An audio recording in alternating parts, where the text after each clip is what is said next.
ดำเนินรายการโดยพระธรรม14 มือทีผู้ช่วยเจ้าวาดวัดราชาธิวาสวรวิหาร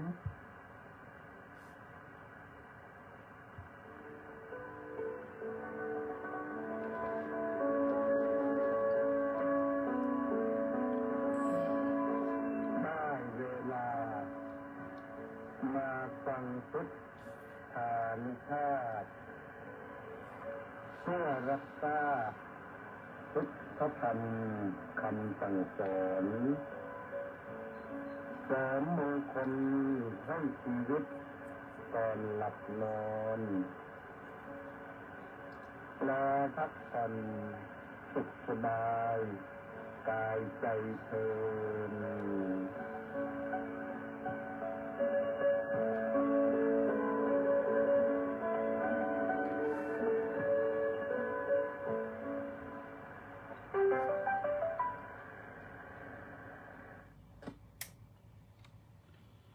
อะระหัง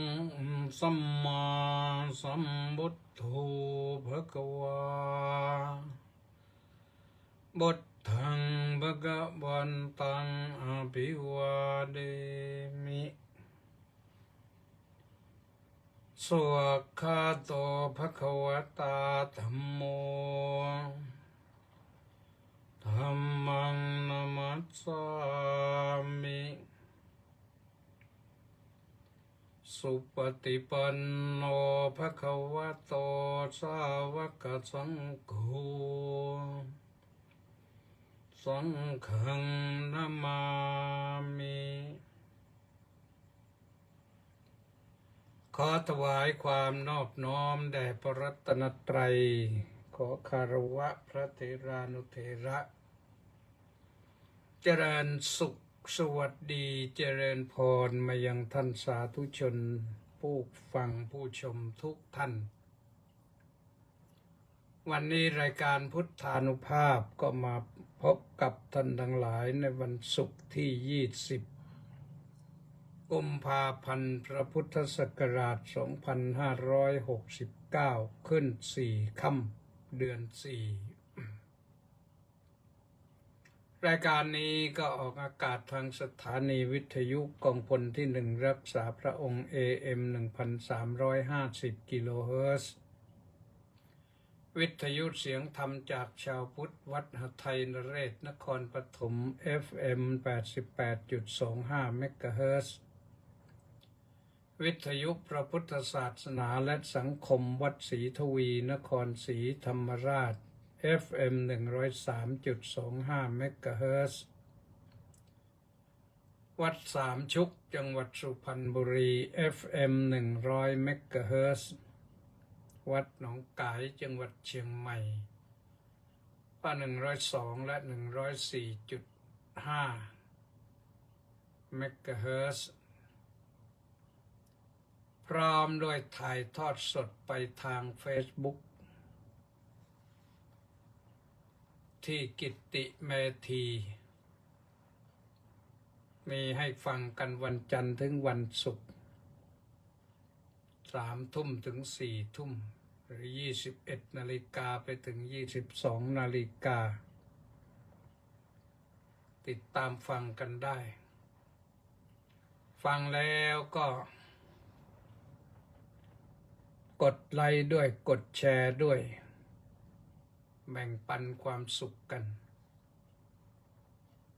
กดไลค์กดแชร์แล้วก็กดร่วมกองบุญหนุนกองธรรมด้วยที่ธนาคารกรุงไทย 0700260870 ร่วมบุญร่วมกุศลให้ธรรมะเป็นทานกันได้ ทุกวันเช้าสายบ่ายค่ำสามารถที่จะโอนเข้ามาได้วันนี้อากาศดีร้อนดีนะก็นึกขึ้นได้ก็เริ่มพูดถึงเรื่องความลับดีกว่าลับไม่ลับเปิดเผยไม่เปิดเผย ซึ่งมันมีเหตุ มันจึงเกิดผลนะ เนื่องจากว่าในสังคมตอนนี้วิพากษ์วิจารณ์กันถึงเรื่องรับไม่รับกันมาก คนทั่วไปก็วิพากษ์วิจารณ์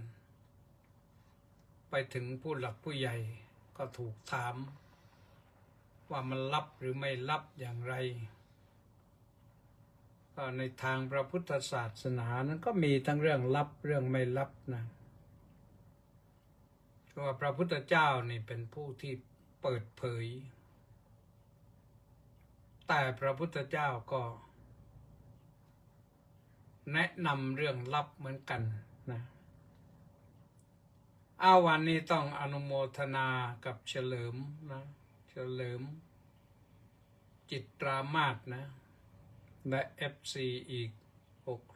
679 คนออนไลน์เข้ามาเปิดฟังมาช่วงเปิดรายการอนุโมทนาสาธุสาธุนะก็เรื่องของออนไลน์นี่ของเราเปิดเผยนะแบ่งปันกันออนไลน์ก็ไปให้มันทั่วพระพุทธเจ้านี่ทรงค้นหาสิ่งที่ลับเรามาเปิดเผยอะไรล่ะที่ลับอยู่ที่พระพุทธเจ้าเอามาเปิดเผยเนี่ยครับก็คือเรื่องของปัญหามนุษย์โลกปัญหาเรื่องความทุกข์ว่ามันอะไรมันคือความทุกข์มันทุกข์อย่างไรอะไรมันเป็นสาเหตุให้เกิดความทุกข์ขึ้นมาจะดับความทุกข์ได้อย่างไรและอุบายวิธีที่เป็นกระบวนการดับความทุกข์นั้นคืออย่างไรอันนั้นก็เรียกว่าอริยสัจสี่พระองค์ทุ่มเทร่างกายชีวิตจิตใจนะทุ่มเททุกสิ่งทุกอย่างทิ้งพระพุทธบิดา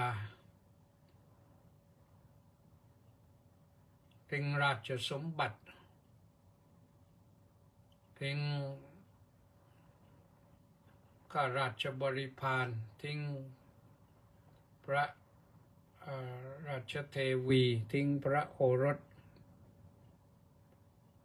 ออกมาค้นหาความสิ่งลี้ลับเพื่อจะเปิดเผยเอามาเปิดเผยคนกันอยู่6 ปีท่านสาธุชนทั้งหลาย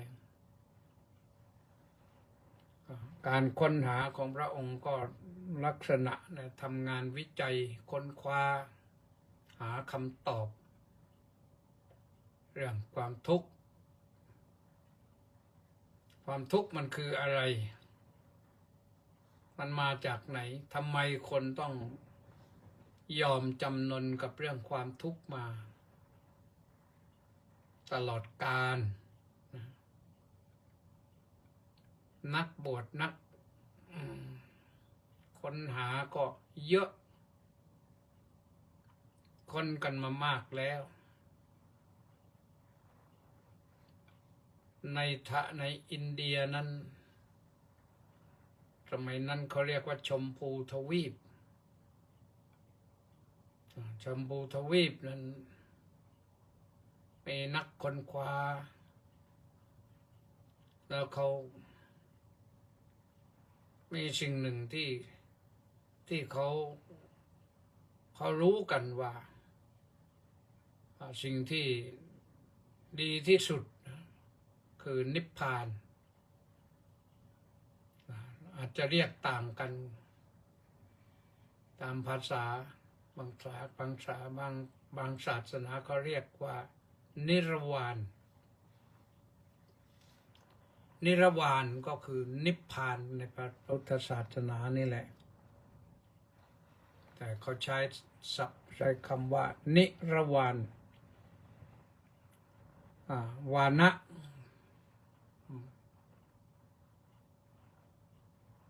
วานะก็คือหมายถึงป่าคือกิเลสนิระก็คือไม่มีป่าคือกิเลสแต่ในศาสนาเชนเขาใช้กันส่วนของพระพุทธเจ้านี่ทรงใช้ศัพท์ว่านิพพานนิกับนิระนี่ก็ความหมายเดียวกันพานก็คือวานก็คือพานก็ตัวเดียวกัน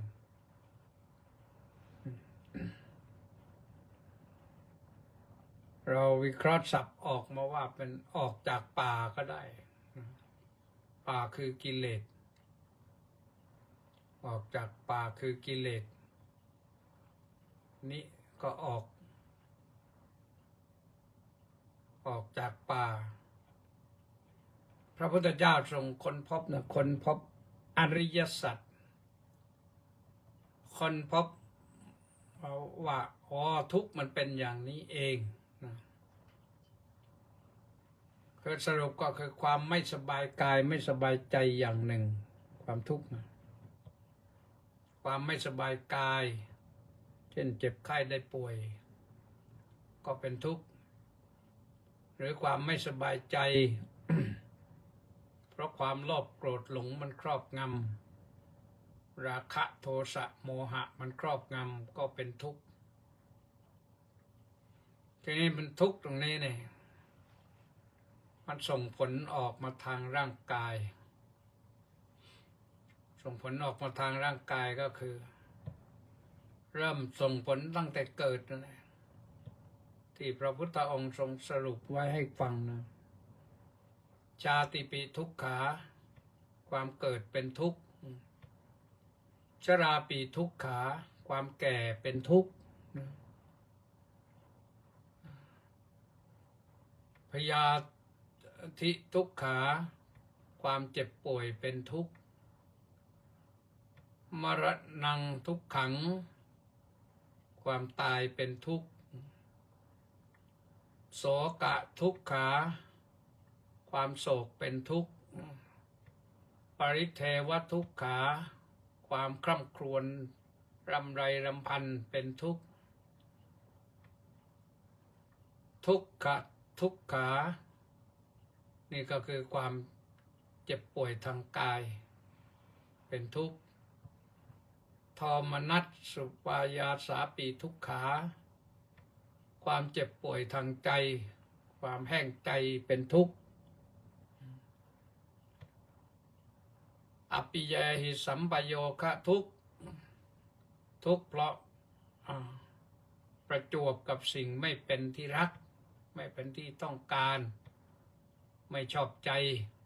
ก็เป็นทุกข์ปิเยหิวิปโยคะทุกข์เพราะความพลัดพรากจากสิ่งที่รักที่พอใจอันนี้ก็เป็นทุกข์ยำปิดฉังนลภติทุกข์เพราะได้สิ่งที่ไม่อยากได้สิ่งที่อยากได้ไม่ได้ก็เป็นทุกข์สังคิตแตนะปัญจุปาทานขันธาทุกขาการที่ต้องบริหารปัญจขันธ์คือขันธ์ห้ารูปขันธ์ร่างกายเนี่ยเวทนาขันธ์คือความรู้สึกสัญญาขันธ์คือความจำสังขารขันธ์คือความปรุงแต่งจิตวิญญาณขันธ์คือความรู้ที่เกิดทางตาหูจมูกลิ้นกายใจนี่ก็เป็นเรื่องของอุปาทานการไปยึดมั่นถือมั่นในรูปเวทนาสัญญาสังขารวิญญาณนี้เป็นทุกข์ นี่พระพุทธองค์ทรงค้นพบอย่างนี้แล้วก็นำมาเปิดเผยไม่มีจำกัดไม่มีลิมิตเลย ใครอยากรู้ใครต้องการรู้ได้เลย ศึกษาได้เลย ศึกษาด้วยการฟังก็ได้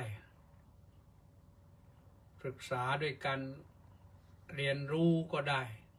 ศึกษาด้วยการทดสอบอย่างไรก็ได้นะพระพุทธองค์ไม่ขัดข้องมอบให้ไว้แล้วนี่ศึกษาแล้วก็ว่าศึกษาเรื่องทุกข์พอรู้จักทุกข์แล้วพระองค์ทรงแนะนำต่อไปเปิดเผยต่อไปว่าสิ่งที่ก่อให้เกิดความทุกข์ก็คือตัวสมุทัยนะคือเหตุให้เกิดทุกข์ก็คือตัวตัณหาจำแนกเป็น3 ประการกามตัณหาภวตัณหาวิภวตัณหากามตัณหาก็คือเรื่องของความอยากได้ความใคร่ความรักความพอใจความชื่นชมยินดีทั้งหลายทั้งปวงถ้าไปติดอกติดใจนั้นเป็นกามพอติดใจขึ้นแล้วมันก็อยากได้โน้นอยากได้นี่เดี๋ยวนี้ก็โฆษณาบ้าน90 ล้าน100 ล้านก็อยากได้ไม่มีเงินก็ต้องเบี้ยวต้องคดต้องโกงนะทีนี้ต้องทุจริตต้องคอร์รัปชันกันนี่ก็บอกว่าประเทศไทยนี่ถ้าไม่มีคอร์รัปชันนะพัฒนาบ้านเมืองได้ไกลมากเลยงบประมาณลงไปปีหนึ่งนี่เยอะแยะมากเลยแต่ว่ามันตกหล่นไปเสียหมดเหลือพัฒนาชาติบ้านเมืองจริงๆไม่เท่าไหร่ปีหนึ่ง2-3 ร้อย2-3 ล้านล้าน3 ล้านล้านไม่ใช่น้อยแต่ว่าเราก็พัฒนาไปไกลไม่ได้เพราะมันตกหล่นจะเยอะทำอย่างไรดีรัฐบาลใหม่คงจะเห็นประโยชน์เรื่องนี้ปราบคอร์รัปชันเอาจริงสักที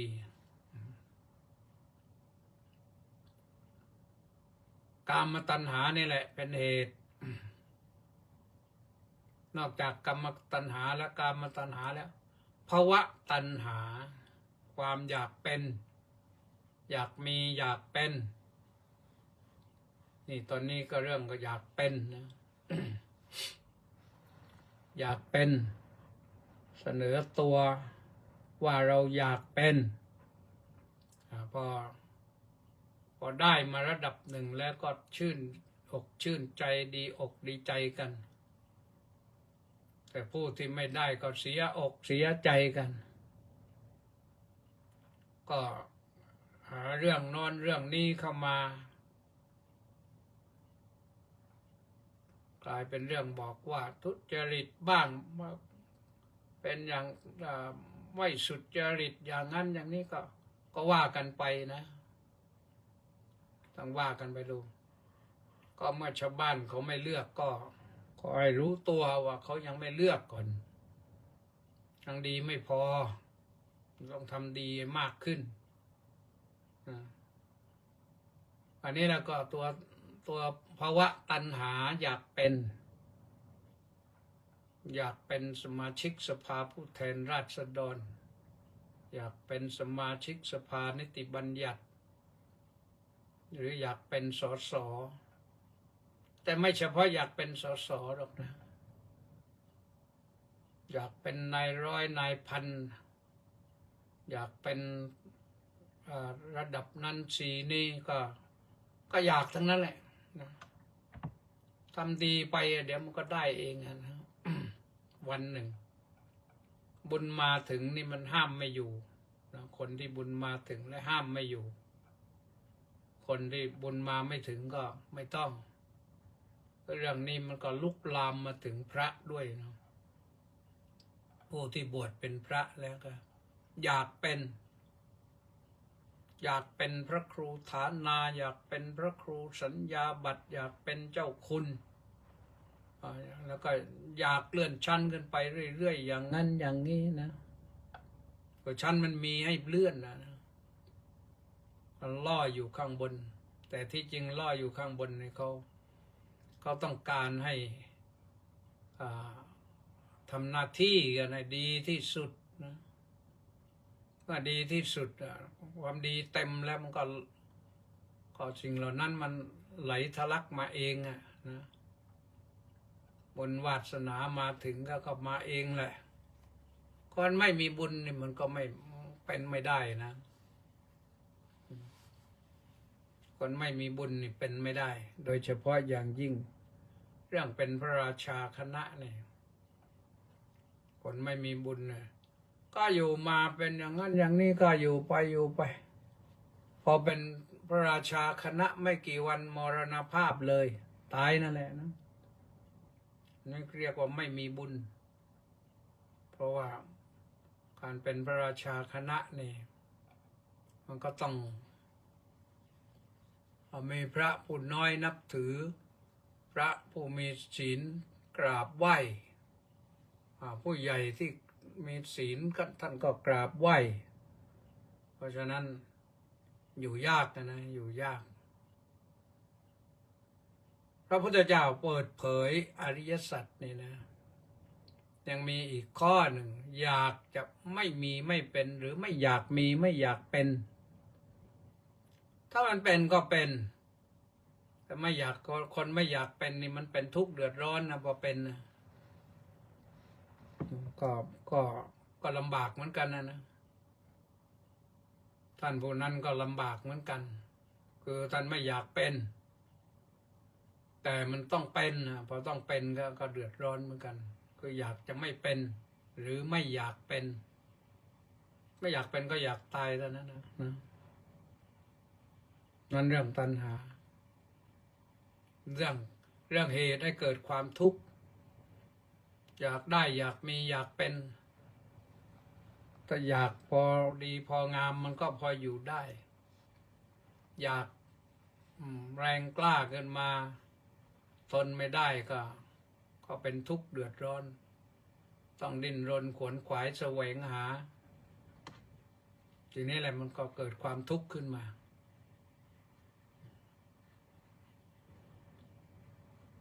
นิโรธความดับทุกข์พระพุทธเจ้าเปิดเผยได้ให้ทราบว่าดับทุกข์ได้นี่มีอยู่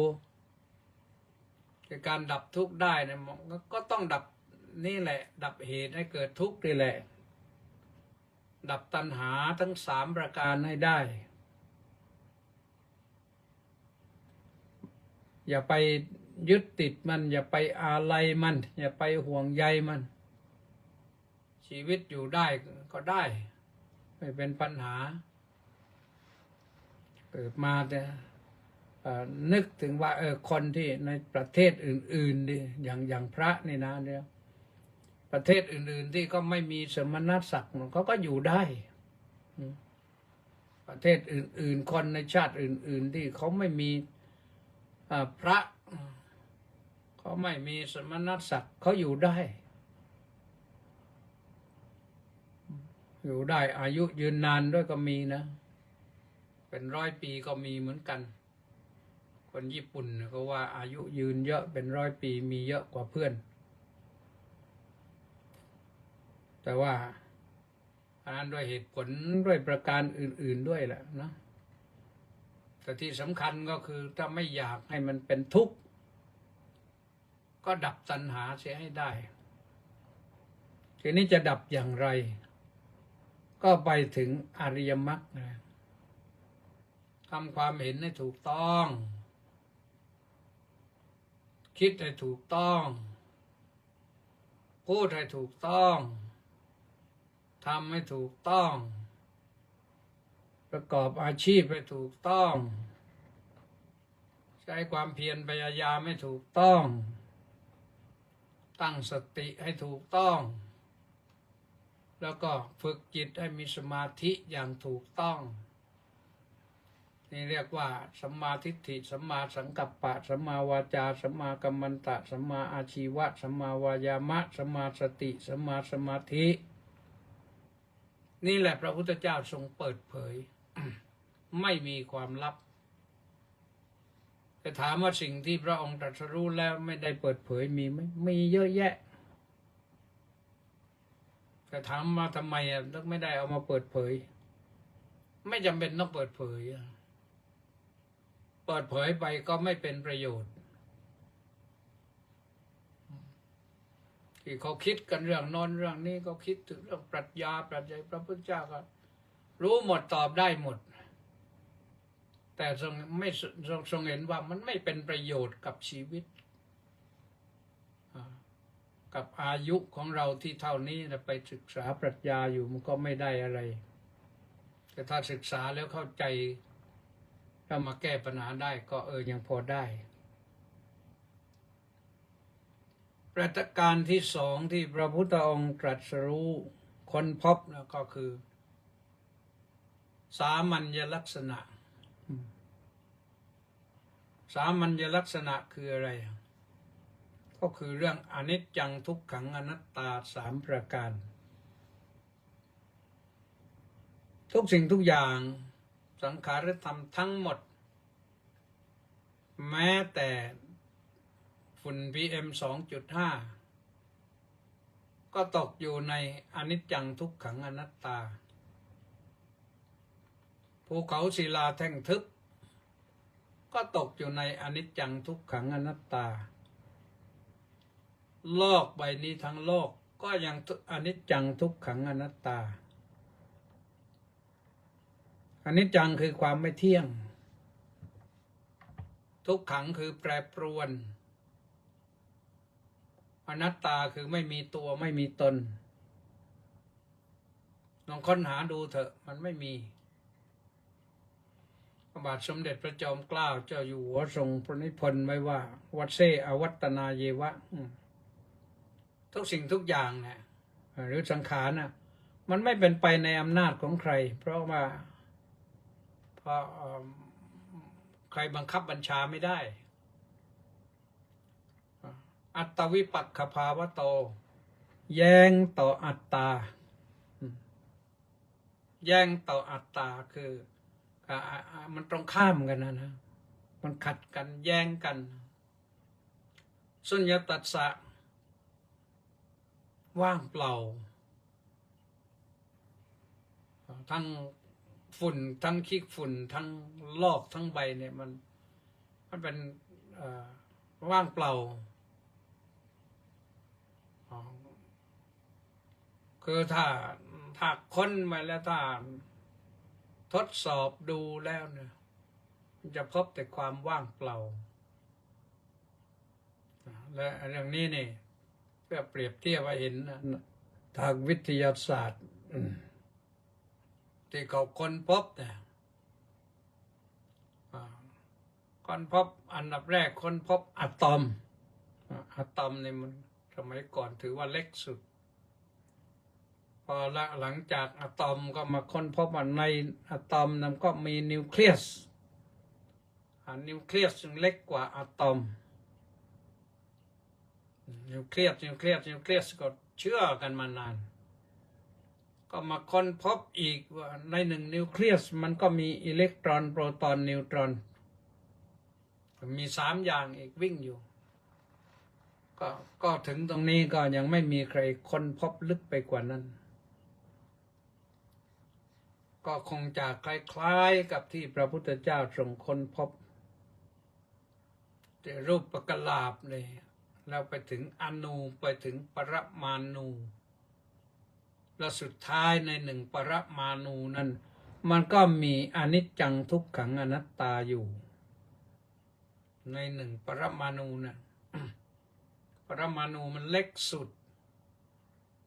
แต่ว่าในส่วนเล็กสุดนั้นมันก็ยังมีอนิจจังทุกขังอนัตตาอยู่ส่วนต่างๆที่เขามาค้นพบใหม่เช่นเรื่องค้นพบเรื่อง DNA เรื่องอะไรมันก็อยู่ในส่วนของอิเล็กตรอนโปรตอนนิวตรอนนั่นแหละ ถ้าแยกออกมาแล้วก็ได้อย่างหนึ่งเป็น DNA ก็ทำให้เขาค้นพบและไปพัฒนาได้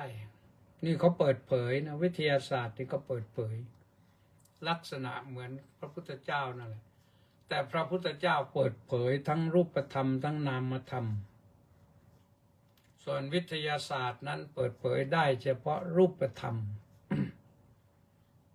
เขาไม่มีนามธรรมเพราะเขาไม่ได้ศึกษาเรื่องนามธรรมนะเพราะฉะนั้นทุกสิ่งทุกอย่างนี่เป็นอนิจจังทุกขังอนัตตาพระพุทธเจ้าเปิดเผยอีกอย่างหนึ่งให้เราเห็นเรื่องปฏิจจสมุปบาทนี่เปิดเผยเรื่องความจริงของชีวิตว่าเกิดมาจากอะไรทรงบอกแนะนำไว้ว่าเกิดมาจากอวิชชาอวิชชาก็คือความไม่รู้อวิชชาปัจจยาสังขาราเพราะมีอวิชชาเป็นปัจจัยจึงมีสังขารสังขารคือการปรุงแต่งนะสังขารปัจจยาวิญญาณังเพราะมีสังขารจึงมีวิญญาณวิญญาณคือความรู้นะวิญญาณปัจจยานามรูปังคือมีนามมีรูปขึ้นมาแยกเป็นสองแล้วแต่นี้นามรูปปัจจยาสลายตนังเพราะมีนามมีรูปจึงมีอายตนะหกตาหูจมูกลิ้นกายใจเนี่ยสลายตนะปัจจยาผัสโสนะเพราะอายตนะทั้งหกเป็นปัจจัยจึงมีผัสสะผัสสะก็คือ attack การไปสัมผัสตาสัมผัสรูปหูสัมผัสเสียงจมูกสัมผัสกลิ่นลิ้นสัมผัสรสกายสัมผัสโผฏฐัพพะใจสัมผัสอารมณ์ก็ได้สัมผัสอย่างนี้ชลาเนี่ยปัจจยผัสโสผัสสะปัจจยาเวทนาพอมีปัจจยพอมีผัสสะขึ้นมาผัสสะเป็นปัจจัยจึงเกิดอะไรเกิดเวทนาความรู้สึกเวทนาแปลว่าความรู้สึกว่าสุขรู้สึกว่าทุกข์รู้สึกว่าไม่สุขไม่ทุกข์หรือรู้สึกว่าชอบรู้สึกว่าไม่ชอบรู้สึกเฉยๆเนี่ยเป็นความรู้เป็นรู้สึกเป็นเวทนาเวทนาปัจจยาตัณหาเพราะเวทนาเป็นปัจจัยจึงมีเกิดตัณหาขึ้นมาคือเพราะสุขเวทนานั่นแหละจึงเกิดตัณหาอยากได้ขึ้นมาชอบขึ้นมาหรือถ้าไม่ชอบก็ตัณหาอีกก็ตัณหาอยากหนีอีกตัณหาปัจจยา อุปาดานังเพราะตัณหาเป็นปัจจัยจึงเกิดอุปาทานความยึดมั่นถือมั่นนี่ต้องเอาให้ได้เนี่ยเพราะอุปาทานเป็นปัจจัยอุปาทานปัจจยาภโวเพราะอุปาทานเป็นปัจจัยจึงเกิดภพนี่สองนะอุปปัตติภพและกรรมภพคือสร้างกรรมให้ไปเกิดในภพใหม่เพราะว่าปัจจยาจาติเพราะภพเป็นปัจจัยจึงเกิดชาติให้ไปเกิดใหม่อีกชาติปัจจยาชรามรณังเพราะเกิดเป็นปัจจัยจึงมีชรามีมรณะมีโสกะมีปริเทวะต่อเข้ามาอีกวนไปตรงนั้นนะนี่คือที่เกิดที่พระพุทธเจ้าตรงค้นพบและนำมาเปิดเผยนำมาบอกกล่าวพระ พุทธองค์ยังตรัสบอกด้วยว่า เมื่อบอกอย่างเปิดเผยอย่างนั้นแล้วตรัสบอกว่าบุคคลที่ปฏิบัติตามหลักที่พระพุทธองค์แนะนำพร่ำสอนไว้นั้น สามารถที่จะยกระดับตนเองให้สูงขึ้นได้ จากบุคคลธรรมดาเป็นอริยบุคคลได้ อริยบุคคลคือคนที่ใดคือคนประเสริฐคนพิเศษ คนที่ไม่ทุกข์ยากลำบากอีกแล้ว จนมันไม่ลดความทุกข์ไปได้ทีละขั้นทีละขั้นจนถึงไม่ทุกข์เลยนะไม่ทุกข์เลยเพราะไม่ต้องเวียนว่ายตายเกิดอีกต่อไปนะทรงบัญญัติชื่อให้ว่าโสดาบันสกทาคามีอนาคามีอรหันต์นี่พระอริยบุคคลสี่จำพวกนี้ถือเป็นสงฆ์ด้วยนะไม่ว่าบวชไม่บวชถือเป็นสงฆ์เป็นอริยสงฆ์โดยธรรมเพราะฉะนั้นเรื่องนี้ไม่ลับนะพระพุทธเจ้าเปิดเผยคนพบแล้วเปิดเผยจำแนกแจกแจงให้ผู้ที่เข้ามาศึกษาได้เรียนรู้ได้เข้าใจและนำไปปฏิบัติเพื่อประโยชน์แก่ตนแม้พระองค์จะเสด็จดับขันธปรินิพพานไปนานแล้วเราอยู่ถึงวันนี้ถ้าหากว่ายังปฏิบัติธรรมอยู่ธรรมะยังมีครบสมบูรณ์อยู่เราปฏิบัติตามหลักศีลสมาธิปัญญาเราก็สามารถที่จะบรรลุธรรมขั้นใดขั้นหนึ่งได้บรรลุโสดาบันก็ได้สกทาคามีก็ได้อนาคามีก็ได้อรหันต์ก็ได้ชาตินี้เอาโสดาบันก่อนก็ได้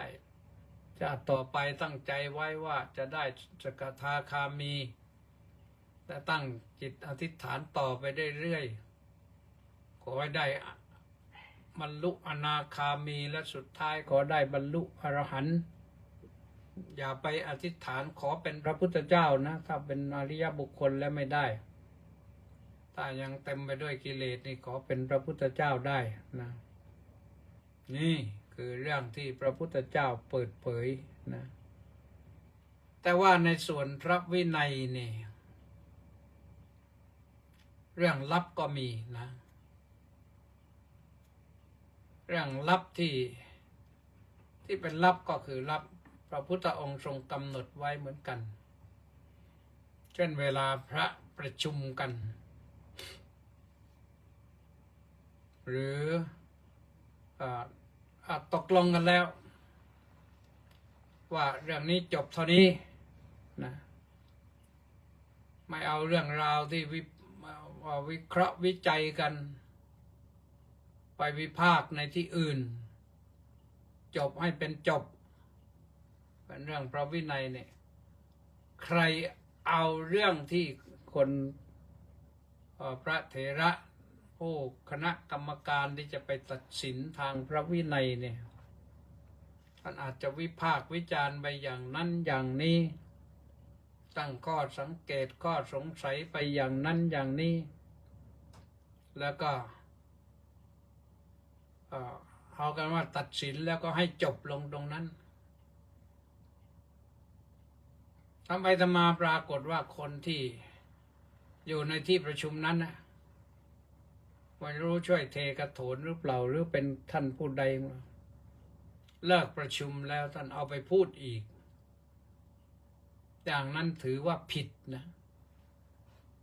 พระพุทธเจ้าปรับโทษปรับอาบัตินะ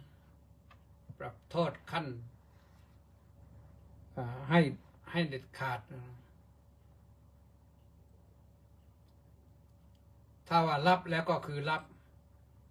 หรือเขานั่งคุยกันแม้จะเป็นเรื่องที่ไม่ดีไม่งาม ก็เป็นญาติโยมนั่งคุยกัน หรือว่าพระนั่งสนทนากัน แล้วก็มีพระไปแอบฟังแล้วก็รู้เรื่องราวนั้นเรื่องราวนี้ซึ่งเขาถือว่าเป็นความลับ แล้วพระรูปนี้เอาความลับนั้นไปเปิดเผยไปตีแผ่เป็นความผิดทางพระวินัยนะเขาไม่ได้อนุญาตไปแอบฟังเขาไปเอาความลับของเขามาเปิดเผยปรับอาบัตินะอาบัตินั้นจะหนักจะเบาก็ตามแต่ว่าจะทำไปขนาดไหน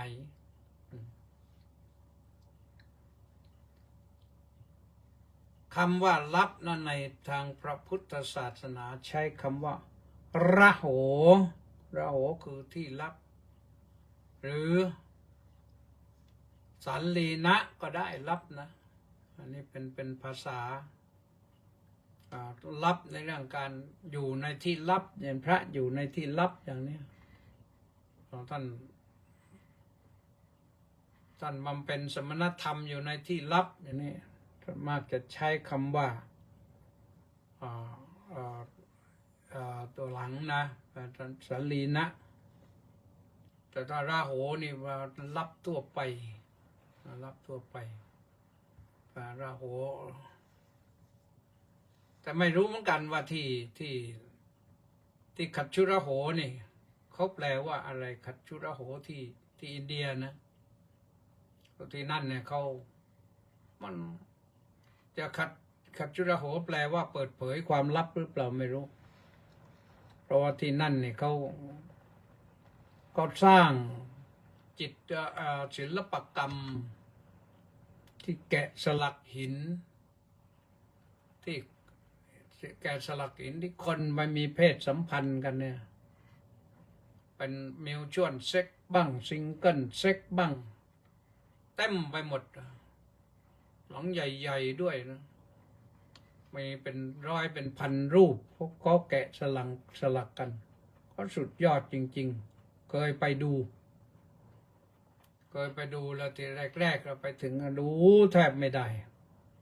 แต่ดูไปดูมาเห็นฝรั่งผู้หญิงไปยืนกดชัตเตอร์ถ่ายรูปแชะเราแล้วจะไปกลัวอะไรทีนี้ก็ดูเลยหมดเลยก็ดูไปแล้วนะ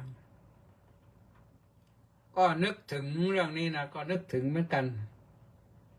นึกถึงที่เขาไปลงคะแนนเลือกสมาชิกสภาผู้แทนราษฎรกันเองแล้วก็ทางกกตเขาใช้บัตรมี QR code หรือมีบาร์โค้ดขึ้นมาเนี่ยก็ต้องการจะ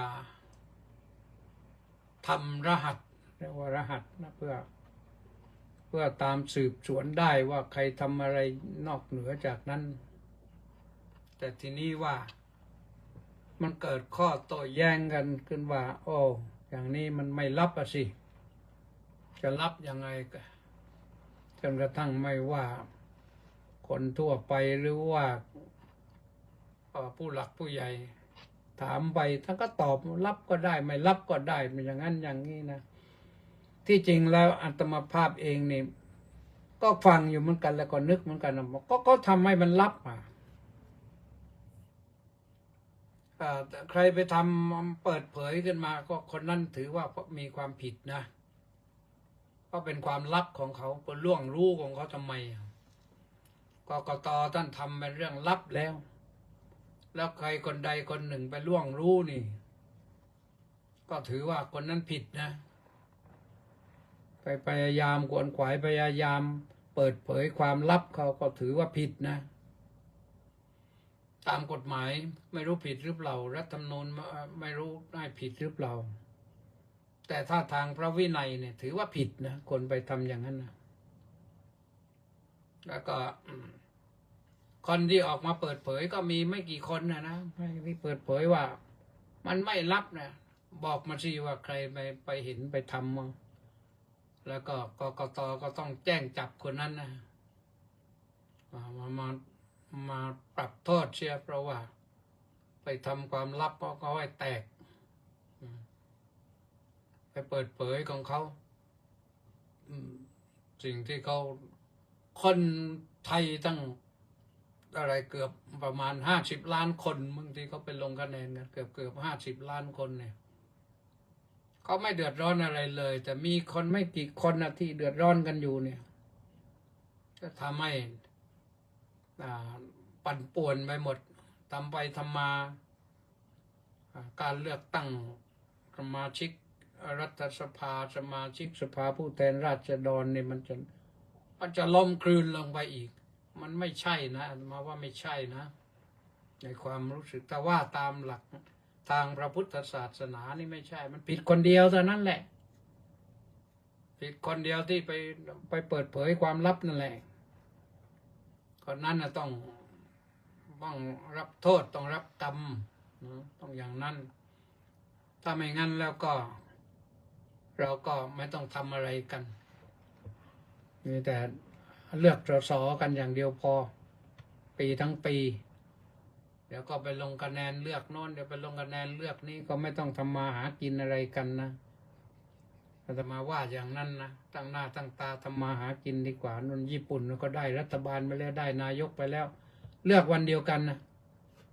คนญี่ปุ่นมากกว่าคนไทยอีกนะแล้วทำไมล่ะของเรามันเป็นอย่างนี้ถ้าผิดก็ผิดคนเดียวคนที่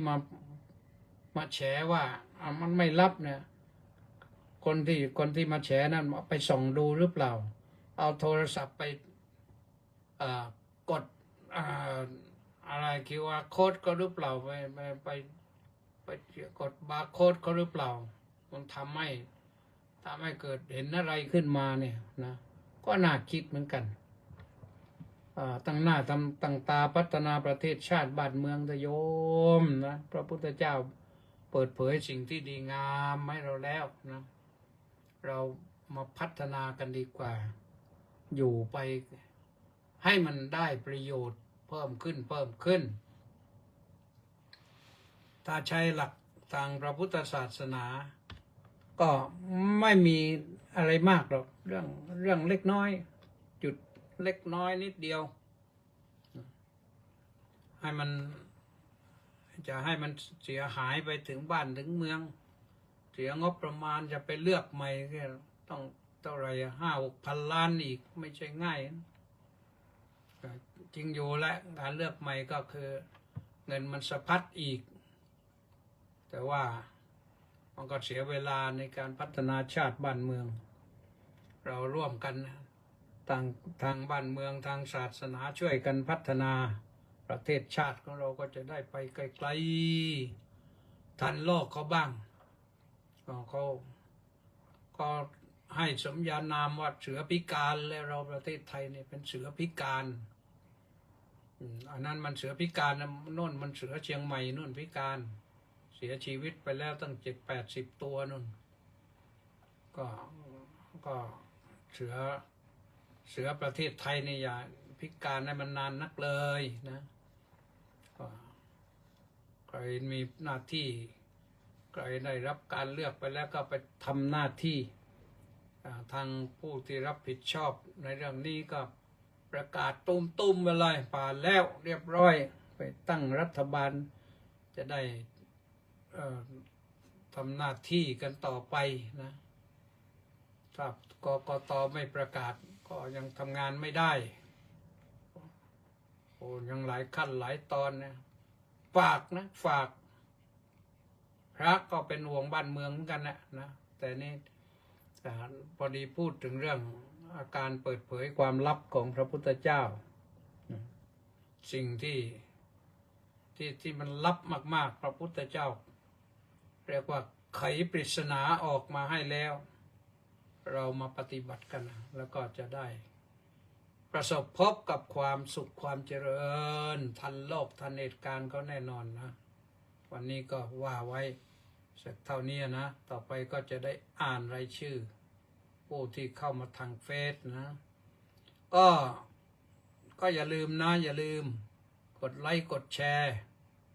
ไลค์เยอะๆแชร์เยอะๆนะ วันนี้สมศรีลักษณะวิราชก็มาก่อนใครเช่นเคยกราบนมัสการสาธุสาธุสาธุเจ้าค่ะเฉลิมพงษ์กำแพงแก้วกราบสาธุครับพระอาจารย์สาธุเป็นยาพักบุญศรีรรโชตกราบนมัสการท่านพระอาจารย์น้อมกราบสาธุสาธุเจ้าค่ะสาธุต้าสิทธิมงคลนมัสการสาธุครับสาธุมณีแสงจันทร์น้อมกราบนมัสการสาธุสาธุสาธุเจ้าค่ะสาธุแม่ชีสมใจสาธุสาธุสาธุสาธุเจ้าค่ะสาธุแปะนันทิการน้อมกราบนมัสการสาธุสาธุสาธุเจ้าค่ะสาธุจันทภาดีรัศมีน้อมกราบสาธุค่ะสาธุสริตพงษ์เทสะบำรุงสาธุครับพระอาจารย์สาธุกำพลผู้มณีก็น้อมกราบนมัสการในวันที่20/02/2569ด้วยความเคารพอย่างสูงครับผมสาธุท่านพระว่าทองใสราชโคตรน้อมกราบนมัสการหลวงพ่อเจ้าคุณขอรับสาธุสาธุสาธุสาธุมัคโคนาโมเมก็กราบนมัสการสาธุเจ้าค่ะสาธุแล้วก็ มีใครอีกไหมอดุลหงยิ้มสาธุสาธุครับท่านเจ้าคุณอาจารย์ครับสาธุนวลสิรินุจจานุทัศน์น้อมกราบอนุโมทนาสาธุเจ้าค่ะสาธุนวลสิรินี่นิวคัมเมอร์นะนิวFC นะสาธุสาธุนะป้าจ่ายจินดาน้อมกราบสาธุสาธุสาธุเจ้าค่ะวันนี้ป้าจ่ายมาไม่ช้าแล้วนะไม่ทันการจารุวันเป็นจางจารุโอโยมจีสากราบนมัสการเจ้าค่ะสาธุนะรังสรรค์ทองซ้อยน้อมกราบนมัสการถวายความเคารพพระเดชพระคุณท่านเจ้าคุณด้วยความเคารพอย่างสูงครับน้อมกราบนมัสการสาธุสาธุสาธุครับสาธุนะนิพนธ์ลักษณะวิราชน้อมกราบนมัสการพระคุณท่านครับสาธุสาธุสาธุแล้วก็มีใครอีกไหมจบที่นิพนธ์นะนิพนธ์นี่น้องลูกโน่นอยู่ภูเก็ตโน่นวันนี้เวลาหมดพอดีนะในที่สุดนี้ก็ขออาราธนาคุณพระศรีรัตนตรัยได้ประสิทธิ์ประสาทพรชัยพิทักษ์รักษาคุ้มครองปกป้องรักษานะให้ทุกท่านที่ติดตามสดับรับฟังมีความสุขกายสบายใจอย่าลืมกดไลค์กดแชร์เป็นไปได้ก็ร่วมกองบุญหนุนกองธรรมมาด้วยนะธนาคารกรุงไทย070-026-0870 นะแล้วก็มาพบกันใหม่วันจันทร์วันนี้โชคดีสวัสดี